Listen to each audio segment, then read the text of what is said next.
हैं कि भाई पहले भी था, गलतियां पहले, दिक्कतें पहले भी थी, पर क्या अब एजेंडा ड्रिवन हो गया है काम?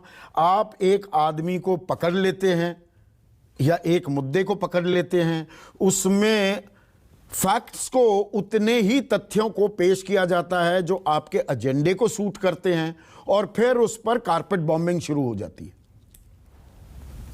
देखिए, मैं कहना कुछ और चाहता था, लेकिन सवाल आपने ऐसा कर दिया कि मुझे ब्लैक एंड व्हाइट करना पड़ेगा। आपने एजेंडे की बात की, क्या वजह है? लैक ऑफ स्टोरीज वजह है। और मैंने पहले भी कहा है ऐसे कार्यक्रमों में कि हमने रिपोर्टिंग छोड़ दी है, हमने स्टोरीज करना बंद कर दिया है। जब रिपोर्टर्स कमजोर होंगे, न्यूज गैदरिंग की टीम कमजोर हो जाएगी, एंकर्स जो हैं वो एक सुपरस्टार की तरह बैठेंगे और वो अपने व्यू को इंपोज करेंगे।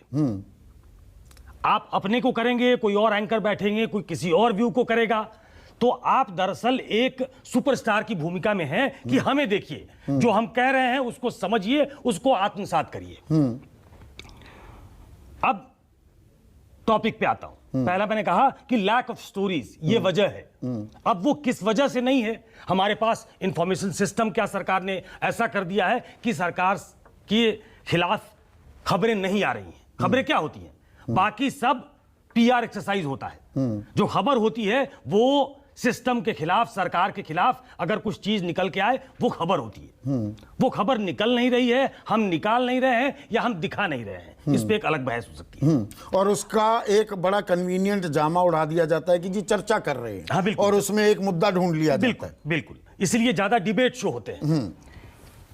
अब इस राइडर के साथ शुरू कर रहा हूं कि मीडिया बाय एंड लार्ज जो कर रहा है, अब इसमें बहुत हार्श वर्ड इस्तेमाल कर रहा हूं, इसमें कोई सोचने समझने की बात नहीं है। जो कर रहा है मैं उसका हिमायती नहीं हूं, हमारा चैनल भी बाय एंड लार्ज उसका हिमायती नहीं है, ना हम ऐसी स्टोरीज सेंसेशन फैलाने की कोशिश करते हैं। मोटे तौर पे जो हमारी जिम्मेदारी है, क्या हम उसका निर्वाह कर रहे हैं? क्या हम उसका निर्वाह नहीं कर रहे हैं? जब 90% लोग उसका निर्वाह करना बंद कर दें, तो ये रोना नहीं रोना चाहिए कि देखिए वो बटा हुआ है। बटा हुआ नहीं है। हम में से अधिकतर लोगों ने वो सामाजिक निर्वाह जो है हमारा, हमारी जो जिम्मेदारी है, उसको छोड़ दिया है। अब आइए कि हम चर्चा क्यों कर रहे हैं? क्योंकि सुप्रीम कोर्ट के चीफ जस्टिस ने कुछ बात कही कि हम कैंगारू कोर्ट लगाते हैं, हम अपना जजमेंट सुनाते हैं, हम ही वकील हैं, हम ही जज हैं।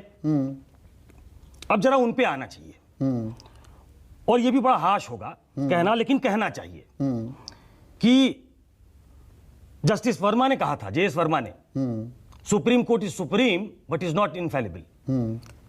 हम भी इनफेलिबल नहीं हैं, गलतियां हमसे हो सकती हैं, लेकिन सुप्रीम कोर्ट का ये इसमें क्लोथिंग द वीकनेसेस कि जिस पे हम सोचते रहते हैं कि हमें क्या जजमेंट देना चाहिए, मीडिया जजमेंट दे देता है और आप उससे इन्फ्लुएंस हो जाते हैं।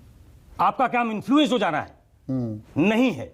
आपको उससे इन्फ्लुएंस नहीं होना चाहिए। आपने एक केस का उदाहरण दिया, जुबैर, हाल का केस है इसलिए उसका उदाहरण देता हूं। जुबैर के केस में आपने उसको जमानत दी, बहुत अच्छा किया। आपने सारे केसेस को क्लब कर दिया, बहुत अच्छा किया। उसको हैरस किया जा रहा था। लेकिन उसी संदर्भ में दूसरा केस लीजिए, नुपुर शर्मा जाती है कोर्ट, उन्होंने जो कहा गलत कहा, चर्चा हो सकती है ईश निंदा पे, गलत कहा। लेकिन इस देश में क्या कोई गलत कहेगा तो तालिबान हुकूमत नहीं है, अब तो खैर उसको भी सैंक्टिटी मिल गई है, लेकिन वो हुकूमत तो नहीं है ना। उसको प्रोटेक्ट करने का काम justice should not only be done, it should be seem to be done.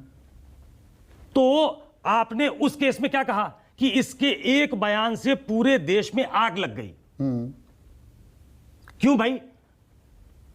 आप इस तरह की टिप्पणियां करते हैं, उससे भी बचना चाहिए। आप अपने आप को महदूद रखें जजमेंट तक। आपका जजमेंट नजीर होना चाहिए, आपका ऑब्जर्वेशन एक नजीर होना चाहिए। नहीं, पर इसमें सिर्फ जुडिशरी की बात क्यों करें? मीडिया की अगर बात करें तो अधिकांश मीडिया की मैं बात करूं, अधिकांश मतलब 70-80%, नुपुर शर्मा विक्टिम थी और मोहम्मद जुबैर कॉन्स्पिरेटर था, प्रोवोकेटर था। यह भी एक चला कि मोहम्मद जुबैर तो बिल्कुल गलत कर रहा था और नुपुर शर्मा ने क्या गलत किया, ये नैरेटिव भी चला कि नहीं चला? मैं अभी तक बात कर रहा था कोर्ट्स की। अब जब आप इस संदर्भ में मीडिया की बात करेंगे तो वो अनफेयर था। बिल्कुल साफ साफ कहना चाहिए कि वो अनफेयर था। दोनों के केसेस का कंपैरिजन नहीं हो सकता।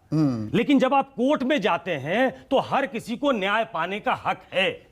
और बड़ी सीधी सी बात है यार संदीप, कोर्ट्स ने अपने कोर्ट्स के बारे में क्या कहा है? आज के अखबार में खबर है कि इलाहाबाद हाई कोर्ट ने आजम खान के संदर्भ में क्या कहा, मैं पढ़ के सुनाऊं आपको। आजम खान के संदर्भ में कहा, this is yet another matter where we find the high court has referred to matters which are unrelated to consideration of prayer of bail in respect of concerned crime. आप अपनी सीमाएं क्यों लांघते हो? ये सुप्रीम कोर्ट ने high court के बारे में कहा है। चलिए, और, तो इससे एक कोर्ट और दे देता हूं। लॉ मिनिस्टर रहते हुए अरुण जेटली ने कहा, parliament floor as law minister, there are two kinds of judges, those who know the law and those who know the law minister. We are the only country in the world where judges appoint judges. Even though there is a retirement age, judges are not willing to retire. Pre-judgment, ध्यान दीजिएगा last line पे, pre-retirement judgments are influenced by post-retirement jobs. पर इसमें क्या हम वो classic case कर रहे हैं राहुल देव